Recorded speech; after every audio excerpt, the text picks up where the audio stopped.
Hi, welcome back to Central Line. I'm Katie Berlin, and we are on site at AHACon 2023 in San Diego.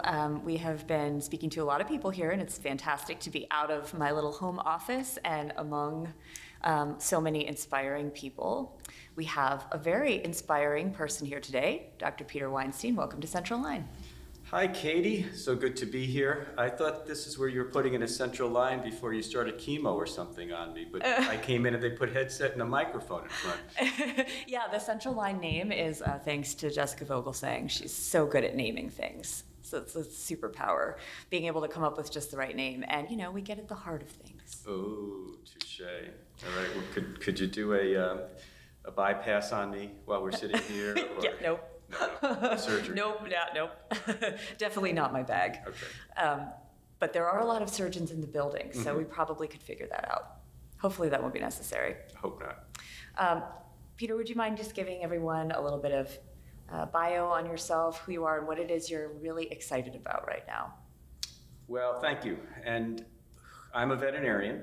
I've been through the 12-step process, but could not get out of being a veterinarian. Ditto. Yes. Went to the University of Illinois, graduated, moved to Southern California 2 weeks after graduation. So being in San Diego is like old home week. I drove down, and sorry that you've gotten less than San Diego-like weather while you're here. Yeah, I was a little disappointed yesterday. But I started my own hospital 3 years out of school. Realized how little I knew about running a business, so I went back to school at night while running my practice to get a business degree, which was extremely eye-opening. Gave me new ideas on how to run my business, so we were able to build it, expand it, move it, expand it, and ultimately I sold to a consolidator so I could do other things within the profession and be a greater influencer from that standpoint. And I've had a passion with organized veterinary medicine, having worked locally in Southern California and within the state at the California VMA. I was an executive director for the Southern California VMA for 14 years. So I've been very involved with setting the tone, setting the leadership, and being an advocate for the veterinary profession. I left organized veterinary medicine from a position standpoint to see what I wanted to do for the last third of my professional life. And I have focused on education and teaching. So one of the things I do now is I teach the veterinary students at Western University, College of Veterinary Medicine in Pomona, third year business and finance. I come to conferences like this with no business to promote except the business of veterinary medicine, and a mantra that says we need to bring fun back into the veterinary profession. I do a lot of this because I have two children, both are millennials. One is doing marvelously in Austin, Texas, selling software. The other is a June 2023 graduate from Oregon State University, go Beavers, and is a doctor of veterinary medicine practicing in her first job. She's 2 weeks in. Wow. In Cairns, Australia. Wow. That's everybody's response. Wow. Yeah. We freaking need veterinarians in the United States and you send her to Australia. No, she decided to go to Australia and I supported her seizure. Yes. I mean, they need veterinarians everywhere, Absolutely. So I'm sure they're very happy to have her, but that's pretty far away for you as a dad. Yeah, it's tough on one hand. On the other hand, when your kids are happy, you are happy too. And so whether she worked in San Diego and was unhappy or happy or in Australia, I can come to San Diego anytime, but I'm thinking vacation. Mm-hmm. And yeah, it's a good reason. Yeah, Australia's a big country. I haven't seen all of it yet, so I'm looking forward to it. And so right now, my job, if I had a job title, is to just kind of push the profession kicking and screaming into the 20th century. We got to get to the 20th before we can get to the 21st. Yeah, I mean, there's a lot there. You just said a lot. You just won an award too, didn't you, from the SCVMA? Well, I won from the California VMA, the state award for lifetime achievement. That's right, yeah. Which to me was a real honor, and it probably reflects the fact that I'm old. And not everyone who's old, and you know, old is relative, True. Peter, but not everyone, as they get more experienced, wins a lifetime achievement award. No. That's all I'm saying. I appreciate it, and I appreciate the honor from CVMA for the commitment and the time that I've given to organized veterinary medicine. And for anybody who's listening to this that has not gotten involved, your local, state, and national associations do have a very important role in helping you as a veterinarian direct your future legislatively, from a public relations standpoint, and from an advocacy standpoint. They're really there to be your cheerleader. And so think about organized veterinary medicine and how you can get involved too, to help set the tone and the direction for the veterinary profession going forward. That was a paid political announcement. But actually, it's one that's echoed by a lot of guests on this podcast. And, it seems like we're choosing from a pretty diverse body of professionals, and yet many of them have that same refrain, which is, get involved, find out ways that you can get involved and help and contribute a voice that isn't being heard or that's really, really needed right now. And so I think that's a really good message. And I kind of wish, I don't know that I heard it that much when I graduated, but also podcasts weren't as much of a thing when I graduated. And we didn't have so much going on social media.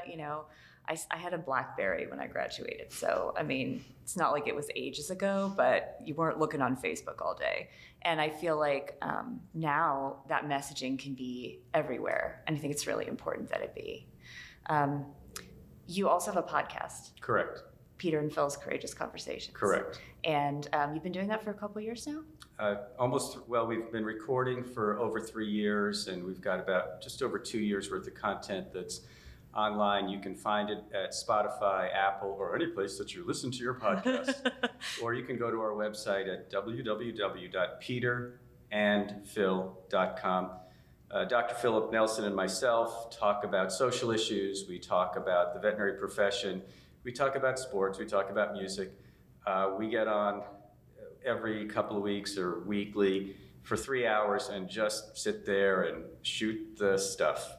And we go in all sorts of different directions. But we'd love to have more listeners who want to get some lean on what's going on politically and what's also going on within the veterinary profession. Phil is the past dean of Western University, so he brings a 40 years as an educator to the table, and I bring a lot of years in all sorts of different roles from that standpoint. So we have fun just playing off each other. Well, I really like that you bring both veterinary medicine and real life into it, because I do feel like sometimes you have to, we're told we have to make a choice, or commit all in with veterinary medicine, or we have all these diverse interests in veterinary medicine, it's just a job. And we can really, veterinary medicine is real life. And you can bring all of the things that matter to you outside vet med into your career in veterinary medicine. And I think that's really important too. That's also messaging I didn't get. It's it's okay to be a person outside of the clinic and to want to know about stuff that isn't vet med. Yeah, we started the podcast with no intentions of anything more than just having conversations. And we envisioned the conversation the two neighbors would have over a hedgerow or sitting on the front porch in a rocking chair, just talking about the issues that were there with maybe some different thoughts and opinions, but the willingness to speak with one another and respect the different perspectives that people have. And I think that is a real challenge with us as veterinarians, sometimes with our staff members, our team. It can be difficult with our staff members, our team, and our clients. And then we throw in the politics in this country at the moment, and these types of courageous conversations where you're able to sit, listen, and respect other people's perspectives. I think we've lost some of that, and I think it's created some of the chasm that exists between different people who have different ideas. Hard agree. And also, I think before we started recording, I told you I was in kind of a burn it down phase. I want to burn stuff down. Mm-hmm. And I realize, of course, that social media is not the place to do that, but also wonder, for you personally and on the podcast and discussions you have, where's that line? Where hearing other perspectives and responding calmly to those perspectives and being able to agree to disagree and see things from different angles, where's the line between that and I want to burn this down because I don't believe in anything it stands for? We've had some tough guests on, And we have some, tough guests that we plan to speak to in the future. And I think the ultimate goal is you have to respect different people's opinions. Yeah, I mean, there's a lot of stuff on the news networks that make me want to turn off the TV. Mm-hmm. And I hearken back to the good old days when news was news and news wasn't social, and you actually got real facts. So it is, you have to agree to disagree, but you have to be able to get up at the end of the conversation, shake hands, and say, we may not agree on things, but I appreciate you sharing your perspective. And I think that's the tough thing, and we in practice deal with that with social media posts, with Yelp reviews and everything else. Mm-hmm. And sometimes we don't understand the perspective of the other person who's presenting. In some of our conversations, we don't necessarily agree with the perspective that's being presented, but I think if that person is listening to our perspective as well, and maybe we come a little bit closer, because I really do think that this chasm between people has gotten Grand Canyon-esque, and I really would like it to get back to that crack between two pieces of cement. So although we're not touching one another, at least we can wave across the crack and say, hey, it's good to see you, instead of some of the other things that come out in social media, news, et cetera, et cetera. Yeah, so, across the cracks. It's a new podcast. I'm going to leave that one alone.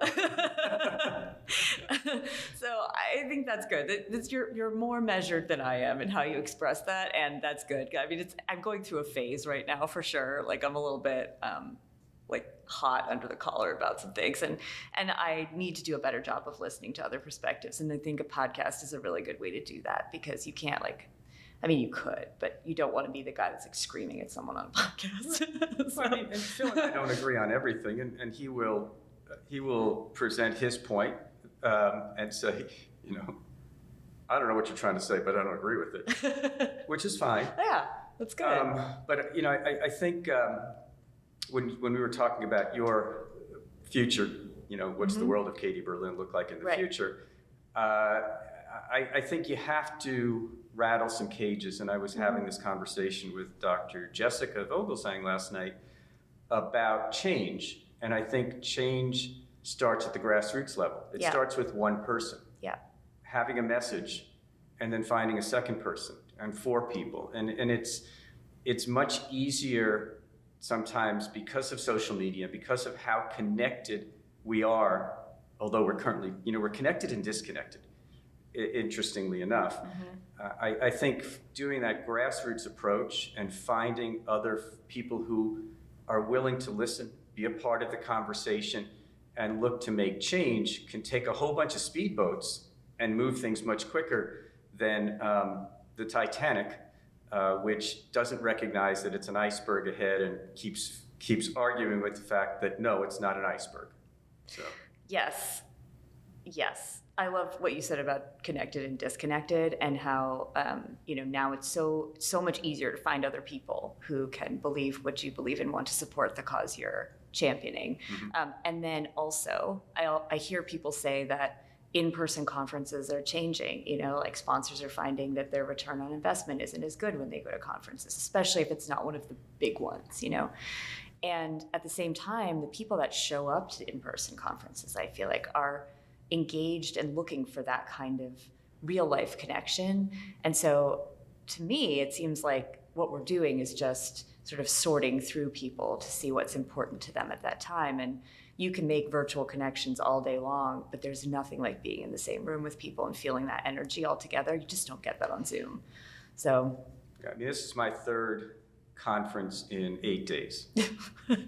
And I would agree with you that there are people who felt that they were in solitary confinement from March of 2020 to whenever somebody opened a door and mm-hmm. let them out.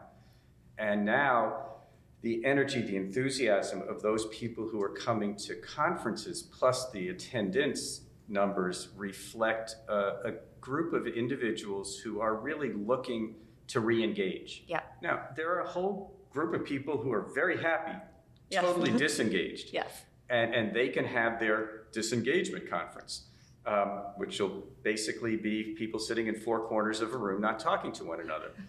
But, watching lectures on their own computer. correct. But I think that they're, just based upon the interactions in the room, the engagement in the room, the people asking questions, they're desperately wanting to be heard, they're desperately wanting to have a voice, and they're desperately wanting to change and make things better. So I think I agree with you completely that we need to find ways to give people platforms and foundations and ways that they can connect, not just through a wire or the ether, but through face-to-face, person-to-person engagement in small group settings. I do think that some of these small group meetings of 10 to 12 or 20 or 40 allow people to have a voice and not be intimidated by a room of 400 or 500. Yeah, absolutely. Like I was one of those people that would never raise my hand in a vet school lecture that had like a whole auditorium full of people. But in tutor group, so I went to Cornell and we had case-based learning. So in tutor group, I could be very vocal because it wasn't quite as scary. And now, I just talk to everybody, but I don't know what happened. I had some kind of like event. You got out of Ithaca. Yeah, maybe. Yes. I escaped from Ithaca. Yeah. But the veterinary school didn't want me, so you were there longer than I was. So, well, then I moved to Colorado, which their vet school didn't want me either. So we do what we got to do. yeah. Well, so yesterday we did a live stream with Debbie Boone and Josh Weissman. Debbie just wrote a book called Hospitality and Healthcare, and she talks a lot about, meeting people where they are and working with the person in front of you and not sort of viewing hospitality as one size fits all. Like, what can you do to make that person's day a little better? Because if they're not treating you great, it's probably not personal, and you don't know why, but what can you do to sort of turn that situation around or keep it from becoming a problem? And I just am thinking about what you're saying now, how much it seems like that relates to this issue of like, who needs a conference? Who needs to be in that group and feel that engagement and feel supported by a community, and who would rather sit at home and get their CE like with their kids playing in the same room? We all need different things to feel fulfilled and happy in this career, and I feel like that ultimately has to be the key to retaining people, keeping them in the field and making them feel supported. Do you agree? I agree that I've got about a 15-minute answer. Yeah, I'm sure. This is a book waiting to happen. Yeah. The customized experience is what the current generation of individuals, pet owners, employees, veterinarians, yourself, looking that you're probably a Gen Y. Yes, that's right. Yeah, And I'm an exennial. Yeah, and so the Gen Y, Gen Zs are really looking for customized experience.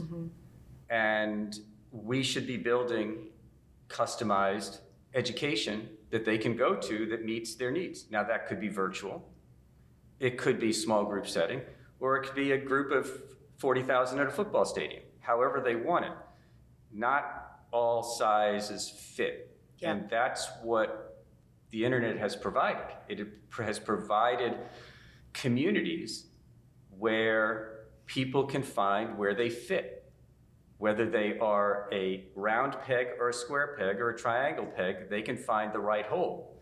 We've spent eons with a freaking hammer or mallet trying to put square pegs into round holes. Yeah, that was me for sure. Or getting sandpaper and trying to sand off the corners and get them to fit. Well, why do that? Give people choices. And I think to play off of that from Debbie's standpoint, in terms of hospitality, veterinary, first of all, ladies and gentlemen, whether you like the following statement or not, suck it up and deal with it, all right? Veterinary medicine is not a healthcare profession. We are a service industry that provides healthcare.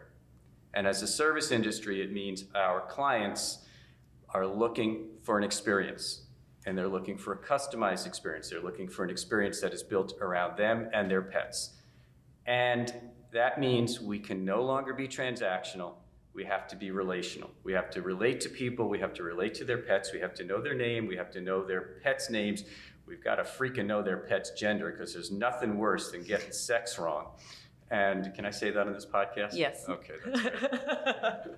We're going to just make some stickers based on this quotes from this podcast. Okay. So all of what you're saying makes complete sense. And Yeah. so hospitality is all about creating an experience. And whether it's the Hyatt experience as we're sitting in right now, where I texted them from my hotel room last night and said, can I get a late checkout? And about 30 seconds later, sure, Dr. Weinstein, we appreciate your request. I hope you're enjoying your stay. It's like, holy sugar. I did that 2 nights previously in Phoenix. And when I checked in, here's the sidebar to that. When I checked in, they said, no, we couldn't give you a late checkout. So I texted them the next morning and I said, can I get a 1 o'clock checkout? Oh, sure, absolutely not a problem at all. So face to face, they read the party line. Online, the person who was looking to give me an experience said, absolutely not a problem. We need to say, absolutely not a problem more often, and less, let me find my manager or the rule book. And we've done that for way too long. If you're in a service industry, solve the freaking problem, don't create new ones. Sorry, sidebar, 15 minutes of information you didn't need. I mean, I think that's a great example, though, because I want to have that experience face to face. Right.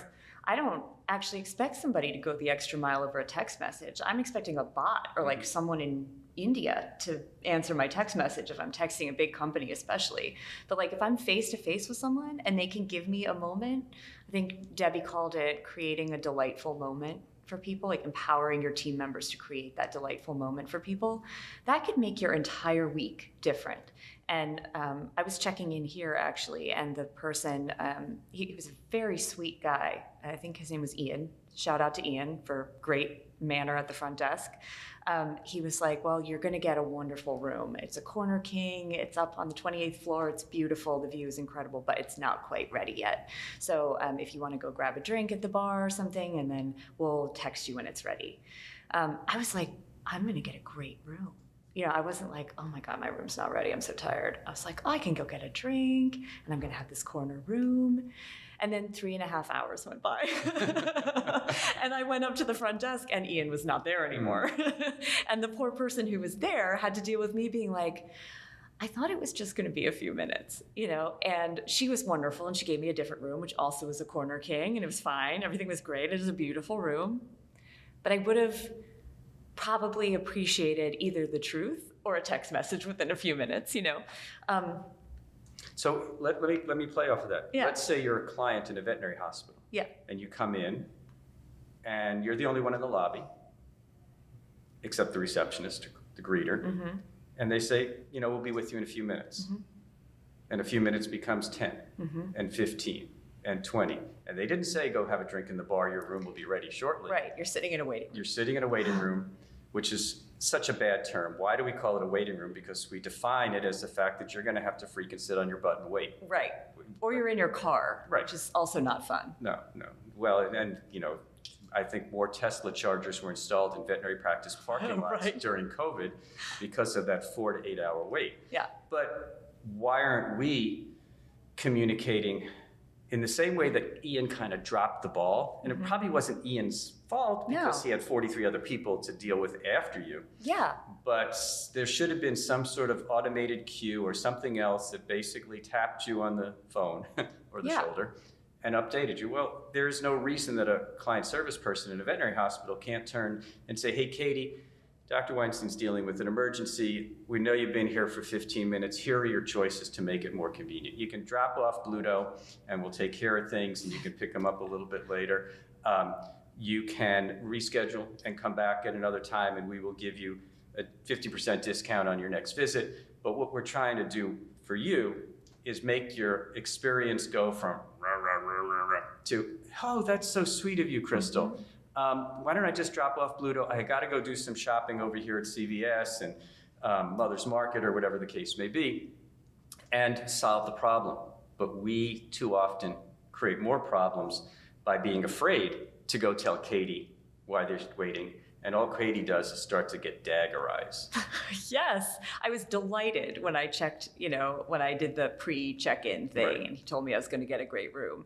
And that delight would have carried over if I'd gotten some update text messages, like, we're sorry it's taking a little longer than we thought. We Right. had a big volume of check-ins or whatever. I would have been fine because I was happy sitting on the deck, Mm-hmm. but I thought they'd forgotten me. And I think we do that to clients a lot, absolutely. especially when they're in the car. If they're sitting in the waiting room looking at you, at least they're there, but then it's like even more insulting somehow to not be talked to if they're looking right at you. And I knew he hadn't forgotten about me because I was with two friends who also then at some point got their room notifications on their phones. But the fact was we were all waiting for a very long time. Even just saying like, we're going to give you a $20 credit at the bar would have been cool. Mm-hmm. So I think that's a great point. And you wrote a book about managing veterinary practice, and you are not afraid to ruffle feathers and talking about, like, I know you were one of the ones who initially, like when the pandemic came and everyone was waiting in their cars, and you were like, yeah, why do we even have waiting rooms? Just get rid of it. Right. And everyone was like, what? But I agree with you. I mean, no one's using them. People were happier.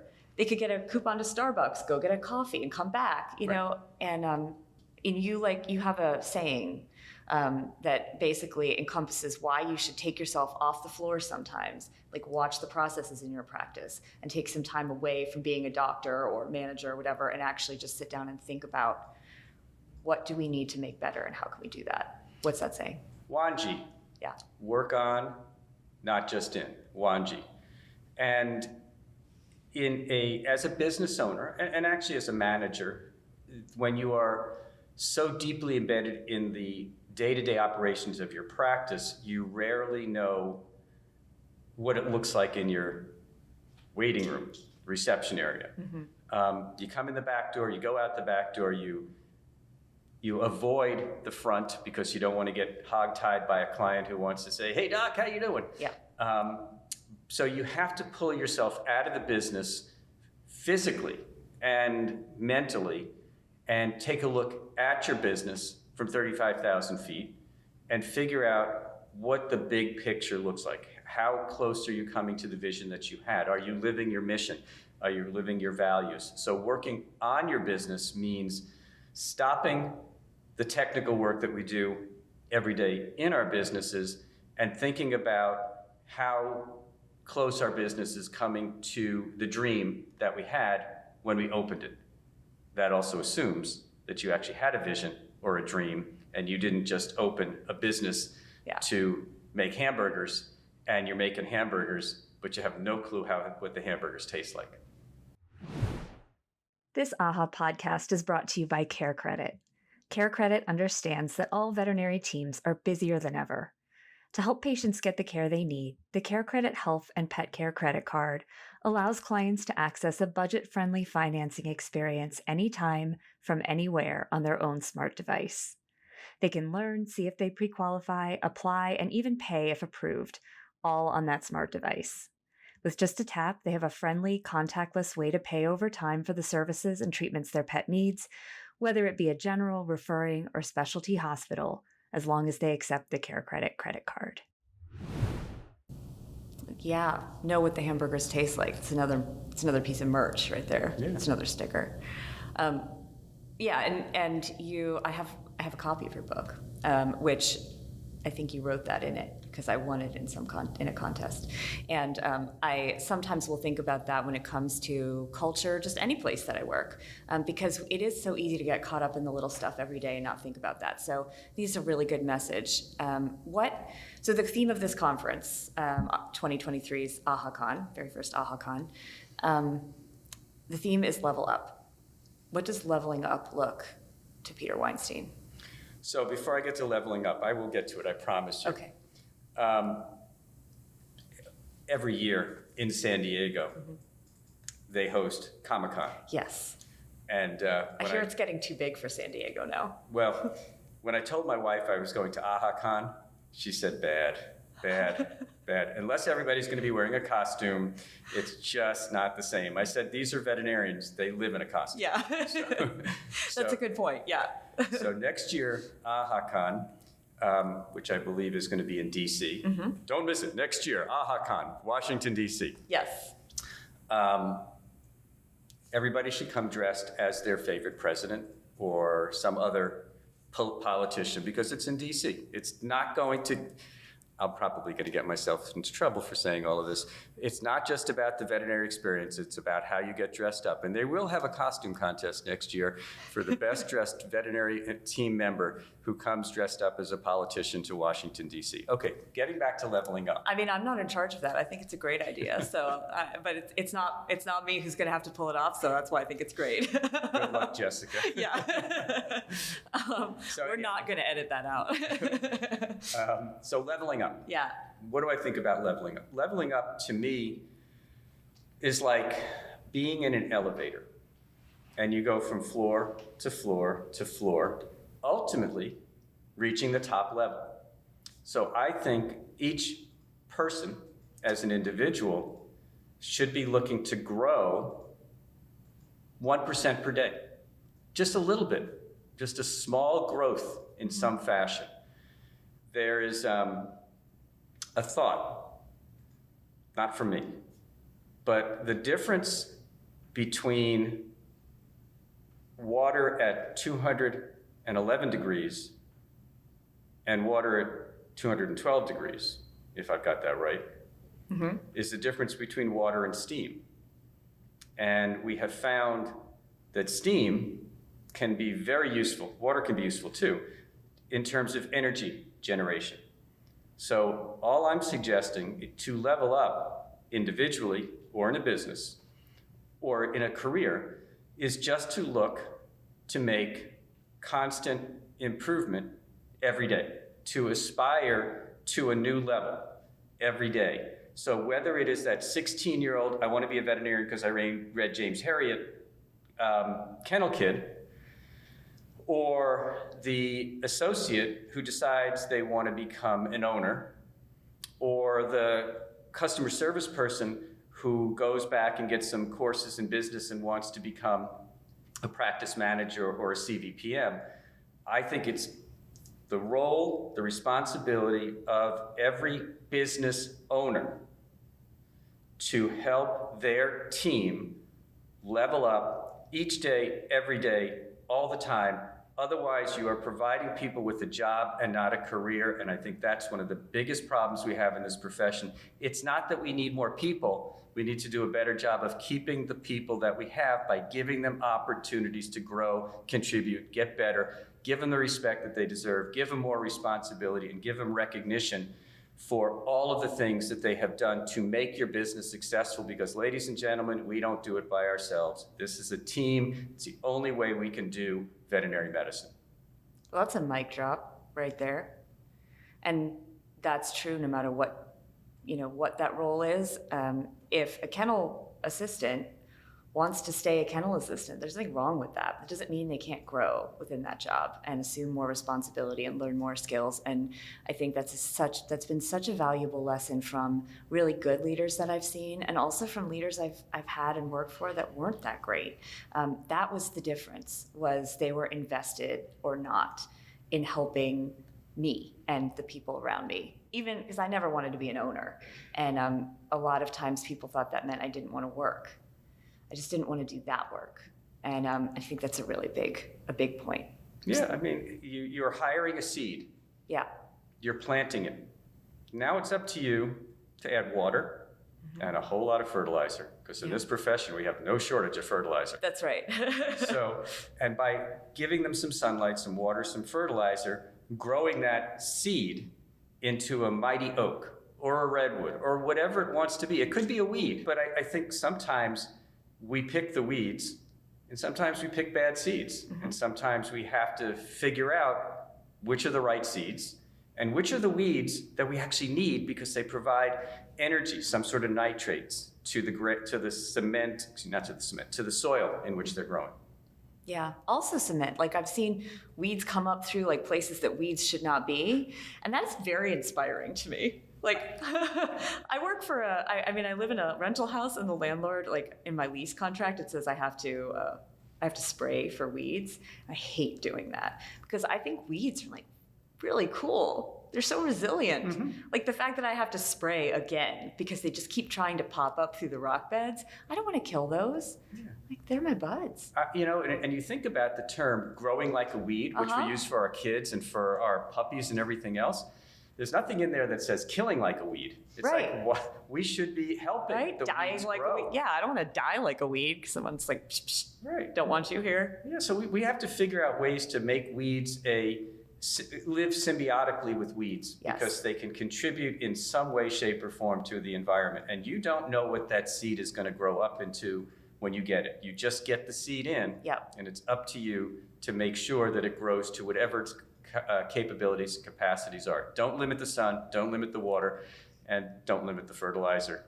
No danger there. No danger there. It's okay. Okay, so last question, because we're recording this before National Veterinary Technician Week, and our first AHA technician utilization guidelines are coming out October 1st. Very exciting. They're going to be in Trends Magazine and online, and so this will come out after that. But I still want to make sure to give technicians a shout out. So, do you have a team or individual credentialed technicians that you'd like to shout out while we're here? I'd like to shout out to every credentialed technician. And I don't, my practice, I haven't been in 20 plus years. Many of the credentialed technicians I still stay in touch with. But my bottom line is the following, and I mentioned it a little bit earlier. Veterinary medicine is a team sport. We are like the rowboat with 8 people in it. One's the doctor or the manager at the front who's the coxswain that says stroke. But in between are a whole bunch of team people. One of more is a credentialed technician. If we truly want to move this profession forward, it can't be via a doctor-centric business model. It needs to be a team-based business model whereby we utilize our credentialed techs to the top of their job descriptions, whatever it is in your state, and we respect them for the fact that they have become credentialed, and that we don't give non-credentialed people the same responsibilities. I would suggest you give them the same respect because they have a tremendous amount of skills from that standpoint. But we have to start giving our credentialed technicians the opportunity to grow and contribute and generate income. It's interesting. How many veterinarians actually have a line item for a credentialed technician who does a tech exam or even who does a dental prophy? So we don't even track how much income our credentialed technicians are generating for us. But if you go to the dentist, there's a line item for the hygienist and the work that they do. So honestly, we need to start to give greater respect to our credentialed technicians by letting them do what they can do. And you need to make sure that you have identified their skill sets and that you trust them to perform up to the level that they have been trained. And then recognize them through line items, through identifying them to your clients by introducing, hey, this is Patty. She's my credentialed technician. She's my right-hand person. She'll actually be your point person going forward. She's going to give you her business card with her cell phone, not her cell phone number. Every technician listening was just like, this is going so well. Gotcha. No, she's going to give you her phone number and extension here at the hospital. She'll give you her email address here at the hospital. And she will be your point person for any questions or concerns that you may have. So this is Patty. We have 3 other credentialed technicians that you'll have a chance to meet. Most of the time you'll be visiting with Patty. Why do we take 30-minute appointments and have 28 minutes of the doctor? Right. If we could use our credentialed technicians or assistants, depending upon the skill sets and the state boards and what they can or cannot do, to do the work, our doctors can have more time to do the 3 things or 4 things, depending on your state, that they must do by law. Diagnose, prescribe, and do surgery. Everything beyond that can be done by a credentialed tech. Everything beyond that should be done by a credentialed tech. And there's nothing in the Practice Act that says the veterinarian needs to go to Costco. But we do. so I'm just picturing my boss taking huge things of paper towels out of the back of his Forerunner. Yeah, exactly. But leaving 6 of them in the Forerunner to bring home. Right, that's true, yeah. So bottom line, we need to have a greater understanding of how to integrate our credentialed technicians into the client experience so that the clients can have trust in everybody on the team and that it is not all based upon the doctor, but it's based upon everybody on that boat, all rowing together with the common goal of providing a world-class, individualized client experience and patient experience. You just keep dropping the mic, so I think I'm just going to leave it there. That was exactly what I was hoping you'd say, because I think there are a lot of people that still need to hear it. We hear it a lot, and we need to hear it from all corners. And I really appreciate that you're a champion for that team-based approach, because I tell you what, like, once you work with credentialed techs who know their job, are allowed to do their job, and I mean, they ran that clinic like a ship, then you can't go back. And you realize there's no reason to ever go back. So, absolutely. Big high five on that. Yep. Well, Peter Weinstein, thank you so much for taking time out of your day to come by. I've been looking forward to talking to you for a long time on Central Line. I really appreciate it, and hopefully we'll get a chance to do this again. Thank you, Katie Berlin. I appreciate the invitation. It's always fun to sit here and podcast with you. I would say BS, but I could probably say that. But Yeah, you could say that. It's always fun, and thank you for the opportunity. Thank you to AHA for having a platform where people can share different thoughts and different ideas. Yeah, love it. And thanks to all of you for listening and watching. Catch you next time on Central Line.